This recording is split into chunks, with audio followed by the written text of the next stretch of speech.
اعوذ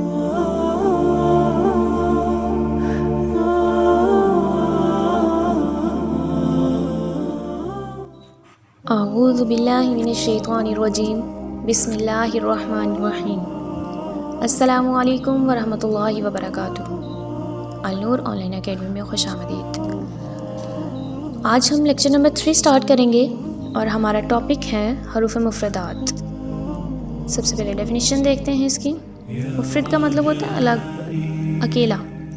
تو وہ حروف جو الگ الگ پڑھے جاتے ہیں حروف مفردات کہلاتے ہیں، اور ان حروف کو جوڑنے سے ایک لفظ بنتا ہے۔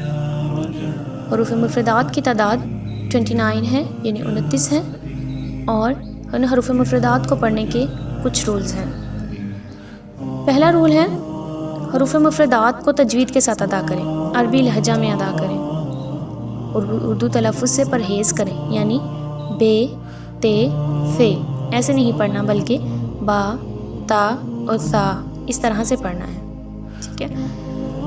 نیکسٹ ہے حروف مستعلیہ۔ حروف مستعلیہ جو وہ حروف ہوتے ہیں، ان 29 حروف میں سے 7 حروف ایسے ہیں جو ہمیشہ پوری یعنی موٹے پڑھے جاتے ہیں، اور ان حروف کو ہم حروف مستعلیہ کہتے ہیں۔ حروف مستعلیہ کون کون سے ہیں؟ خا، صاد، ضاد، طا، ظا، غین، قاف، اور ان حروف مستعلیہ کا مجموعہ ہے خصہ، ضغطین، کذ۔ یہ مجموعہ اس لیے ہوتا ہے تاکہ آپ کو ایزیلی یاد رہ سکے۔ ہونٹوں سے 4 حروف ادا ہوتے ہیں، یہ ہم مخارج میں بھی پڑھ چکے ہیں، با، فا، میم، واو۔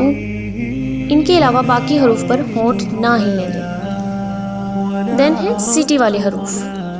3 حروف کو ادا کرتے وقت سیٹی کی طرح آواز نکلتی ہے، اس لیے ان حروف کو حروف صفیریہ یعنی سیٹی والے حروف کہتے ہیں، اور وہ 3 حروف ہیں زا، سین، صاد۔ یہ سیٹی والے حروف ہیں، جب ان کو ادا کریں گے تو سیٹی کی طرح آواز نکلے گی۔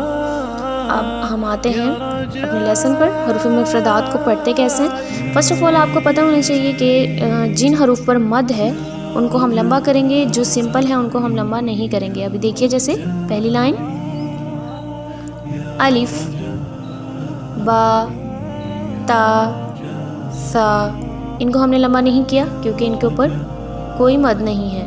لیکن جیم کو پڑھتے ہوئے دیکھیں، جیم کے اوپر مد ہے تو ہم پڑھیں گے جیم، ہا، خا، دال، ذال، را، زا، سین، شین، صاد، ضاد، طا، ظا، عین، غین، فا، قاف، کاف، لام، میم، نون، واو، ہا، حمزہ، یا۔ ٹھیک ہے، یہ ہمارا مکمل جو ہے وہ لیسن تھا۔ امید ہے آپ کو سمجھ آ گئی ہوگی۔ جزاکم اللہ خیرا کثیرا فی الدنیا۔